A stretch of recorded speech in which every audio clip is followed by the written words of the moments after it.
The Sound of Music was a musical film that was released in 1965 and had gained instant worldwide popularity. It is still regarded as one of the most loved family movies ever made.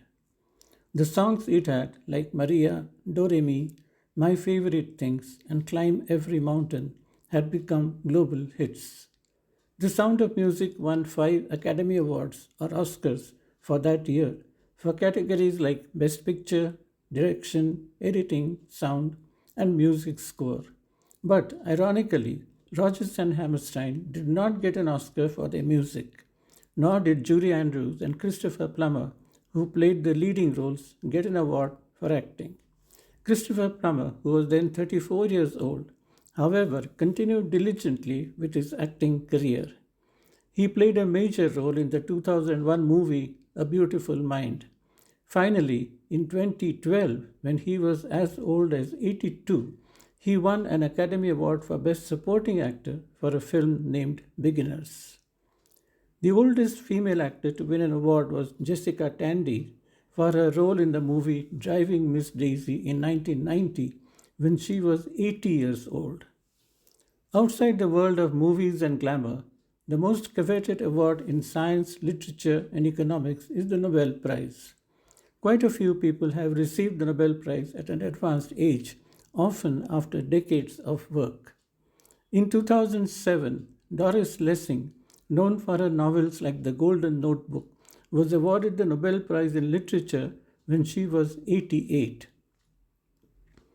In 2018, Arthur Ashkin was awarded the Nobel Prize in Physics for inventing optical tweezers, a laser tool used to manipulate tiny particles and biological cells. He was then 96. In 2019, the Nobel Prize in Chemistry went to John B. Goodenough for the development of lithium ion batteries, which are now used in smartphones, laptops, and electric vehicles. He was then 97. In 2021, Syukuro Manabe and Klaus Hasselmann shared the Nobel Prize in Physics for the physical modeling of the Earth's climate, quantifying its variability, and reliably predicting global warming. Both of them were 90 years old at that time. Klaus Hasselmann was a German oceanographer and climate scientist who was the founder director of the Max Planck Institute for Meteorology in Hamburg.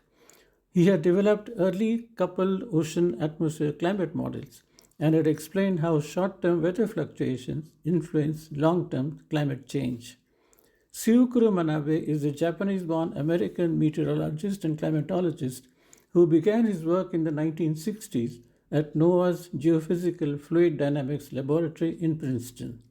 He and his colleagues at GFDL built the first ever computer based models of the Earth Ocean Atmosphere System.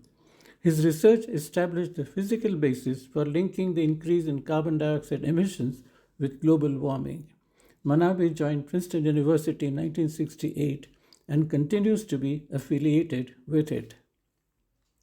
In the 1960s, when I was working at the Institute of Tropical Meteorology in Pune, Takeo Murakami, Ramesh Godbole, and myself had followed Manabe's work and constructed the first ever numerical model of the monsoon using the limited computer resources available in India at that time. It was my privilege and honor to have met Professor Manabe in Japan in 1993. One of the joys of living long is in receiving an award or recognition very late in life for what you did in your younger days and continued doing all through your life. It is a reward for what you have done over your lifetime rather than for one single accomplishment.